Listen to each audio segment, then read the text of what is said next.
Ang tingin ng marami ay tigil putukan na matapos ideklara ni US President Donald Trump ang ceasefire noong June 23 pero mismong Israeli radar log ang nakapagtala ng fresh launches mula Isfahan province. Patunay sa pagkabasag ng truce ilang oras lang matapos pirmahan ito. Dahil dito, bumulusok pabalik ang IF Night Falcon Squadron. Bandang 3:40 AM local sa Tehran, tinamaan nila ang suspected long-range drone hub sa Shahid Babai Air Base. Iran State TV kinumpirma ang pagkamatay ng 3 IRGC avionics specialists. Humabol ang death toll doon sa mahigit 400 mula nang sumiklab ang digmaan. Samantala, naglabasan ang magkasalungat na ulat hinggil sa weekend US Bunker Buster Blitz. Si Trump ay nagpahayag na completely obliterated na daw ang Fordo at Natanz. Subalit initial intel review ng Pentagon nagsasabing ilang buwan lang ang naatras ang Iran sa enrichment timetable.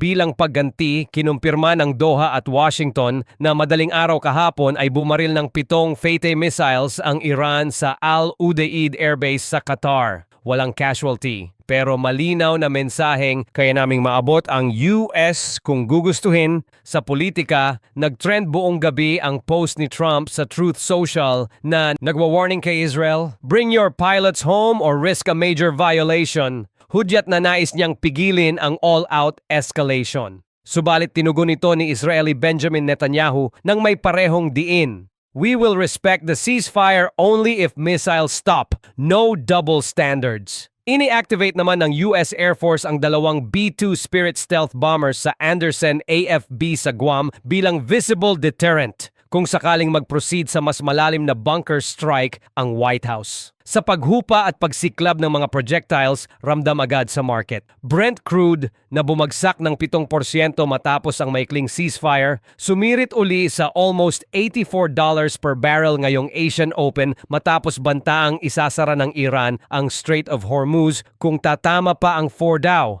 Analysts ng Energy Intel nag-uulat na kahit 48 hours lang ma-freeze ang choke point, maaaring umakyat ang price sa triple digits at magdomino sa inflation outlook ng Asia Pacific. Sa humanitarian front, nananatili sa 91 ang bilang ng Pinoy na gustong magpauwi mula Israel ayon sa huling listahan ng DFA kahapon. Walang bagong mass request mula Iran pero naka-standby pa rin ang charter route via Doha sakaling sumiklab ang Strait scenario. Hotline 1348 at DMW Rapid Desk bukas 24/7.